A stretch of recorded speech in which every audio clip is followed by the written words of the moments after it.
Aproveitando que a gente está falando de artigos, acho que vale muito nesse momento uma reflexão sobre os pré-prints. O que são os artigos pré-prints? Nada mais do que, como o nome diz, da tradução literal, são artigos pré-impressão, ou seja, eles foram pré-impressão, no caso, publicação, né?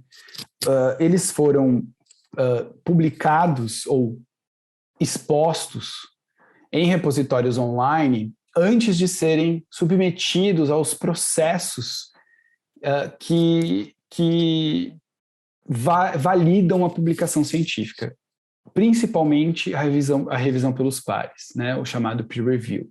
Então, quando você vê um estudo pré-print publicado num desses repositórios online, significa dizer que ele não foi revisado pelos pares, por outros cientistas. Isso invalida os pré-prints? A gente tem que descartá-los como fonte de informação? Não invalida, mas significa que a gente tem que ter um cuidado extra e para poder fazer o melhor uso possível dos pré-prints. Isso invalida a utilização dos pré-prints pelo jornalista? Não, de forma alguma. Mas significa dizer que a gente vai ter que ter um cuidado extra na utilização dos pré-prints. Para ilustrar essa questão dos pré-prints, a gente pode dar uma olhada num exemplo que aconteceu durante a pandemia, num mau exemplo, digamos assim, ou num exemplo de mau uso. É um pré-print publicado por pesquisadores belgas e holandeses ou vinculados a universidades e instituições da Bélgica e da Holanda, e que foi feito por engenheiros e especialistas em aerodinâmica.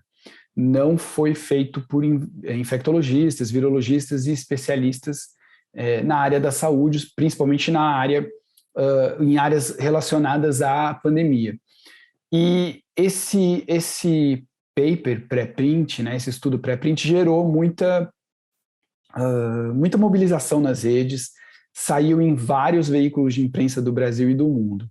A gente não está aqui para condenar nenhum jornalista e nem para apontar o dedo. A gente está aqui para refletir sobre as melhores práticas em jornalismo de ciência e para a gente construir juntos um jornalismo científico no Brasil, ou um jornalismo no Brasil que aprenda a lidar da melhor maneira possível com a ciência, fazer o melhor uso possível desse tipo de ferramenta. O pré-print, quando bem utilizado, é uma ferramenta importante. Por quê? Porque o pré-print veio para ficar. Ele já existia antes da pandemia, aconteceu num fluxo infinitamente maior durante a pandemia, e os pré-prints não vão embora quando a pandemia de fato acabar. Qual é o melhor uso, afinal de contas, do pré-print? É tratá-lo como mais uma fonte. Isso já vale para um estudo científico formal e publicado em revista relevante e tal, e revisado pelos pares, mas vale muito mais para o pré-print.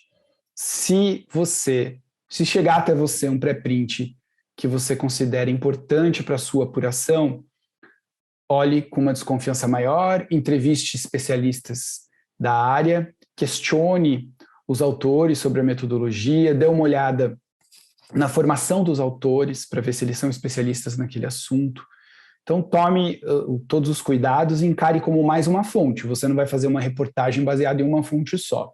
O fato de um estudo ser publicado numa revista científica relevante, bem avaliada, por autores importantes, vinculados a instituições de pesquisa reconhecidas e revisado pelos pares, significa que aquele estudo é infalível, que é impossível que contenha ali um erro? É óbvio que não.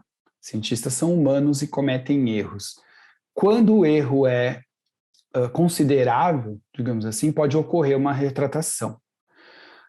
A dica que eu dou para você, quando ocorrer uma retratação de um estudo importante, é que você brigue junto ao seu editor, a sua editora, para que a retratação tenha o mesmo espaço que a reportagem de cobertura do estudo teve. Isso é muito importante, porque quando o jornalismo dá, por exemplo, na TV, dá o espaço ali de 4 minutos para uma reportagem grande sobre um determinado estudo e ele passa por retratação e a retratação ganha uma nota de rodapé ali, dita pelo âncora, durante a apresentação do jornal, a gente está compactuando ou gerando, de certa forma, um desequilíbrio grande.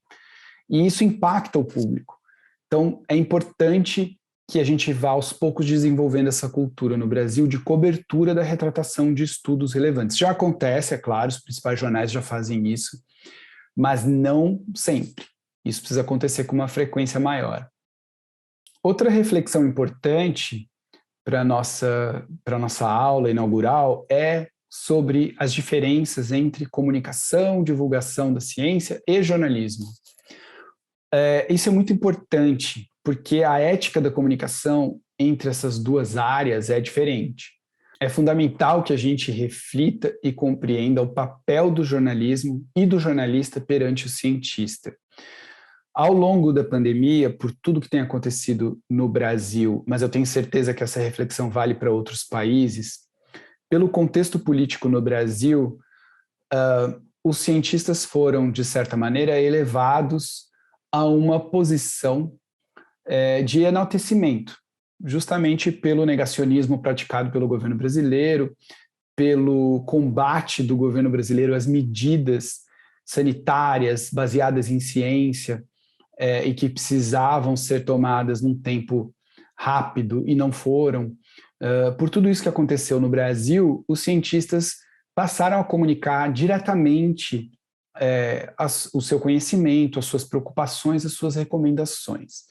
E a gente vive um momento de enaltecimento da ciência e os cientistas merecem toda a nossa admiração. No entanto, o repórter, o jornalista, não deve endeusar o cientista. Deve tratar o cientista como fonte, da maneira mais respeitosa possível, é claro. Mas não importa se é um cientista mundialmente conhecido, que publica na Science e na Nature, e que dá entrevistas regulares nos principais veículos de comunicação do Brasil. Eloquência no discurso não se sustenta sem dados, evidências e informações que confirmem aquilo que o cientista está falando. Ao agir dessa maneira, a gente cumpre o nosso papel e assume a nossa responsabilidade perante o público, perante a sociedade, que é a quem nós devemos prestar contas, e não ao cientista. Da mesma maneira que a gente fiscaliza a ação de um agente público, por melhor que o agente público seja, a gente também deve ter essa posição perante a ciência e o cientista. Bom, a gente caminha para o final da aula, mas antes de finalizar, é importante a gente dar uma olhada em algumas dicas que são bem práticas e simples e fáceis de executar, mas que fazem uma diferença enorme no dia a dia do repórter. É importante que você tome cuidado com o press release sobre um determinado estudo. O press release muitas vezes não é escrito por jornalistas de ciência. Às vezes sim, mas nem sempre.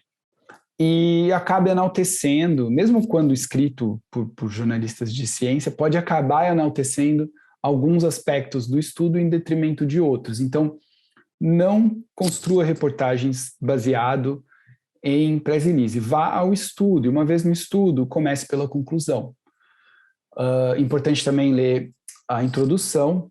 E, claro, quanto mais você lê do estudo, melhor você vai compreendê-lo, mas às vezes você está lidando com uma pauta complexa, tem que ler vários estudos, então precisa dar uma passada de olho em alguns estudos. Essa regrinha da conclusão e da introdução não é o ideal, obviamente, mas ela pode te ajudar, por exemplo, no preparo para uma entrevista. Também é importante a gente refletir sobre as estatísticas nos estudos, né? Ainda mais nesses tempos de jornalismo de dados e visualizações de dados no jornalismo. Embora às vezes aconteça de algo ser estatisticamente relevante em um estudo e também jornalisticamente relevante, nem sempre é o caso. Às vezes é um recorte muito específico de uma determinada área e que não necessariamente aquilo se aplica ao interesse social, ao interesse do público. Outro aspecto que eu considero bastante relevante, não tenha medo de perguntar. É claro, se você for despreparado para uma entrevista com um cientista ou com uma cientista, essas pessoas vão se dar conta, e isso nunca é bom. Mas não existe pergunta tola. Não tenha medo de questionar e dizer, eu não entendi aquele dado, eu não entendi aquela afirmação que está no estudo, ou por que isso é importante.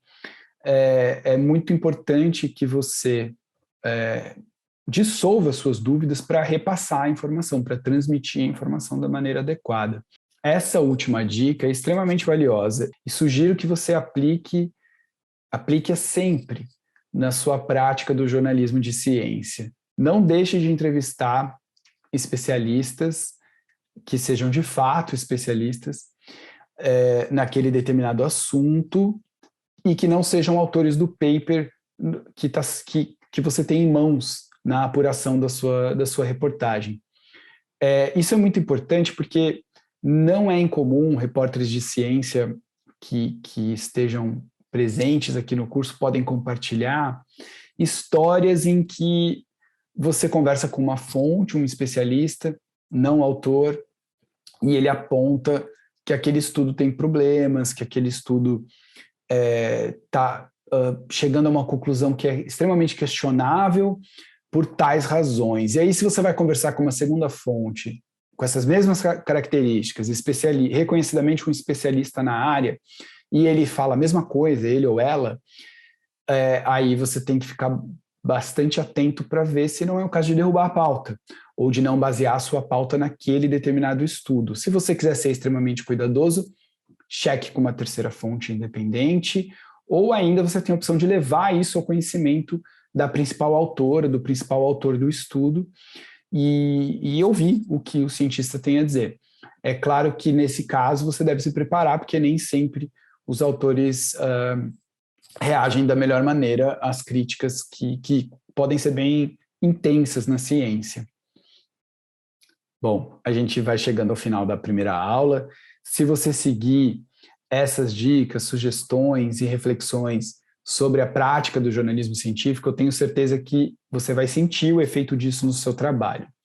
Eu agradeço muito a sua companhia e te vejo na aula 2. Até lá!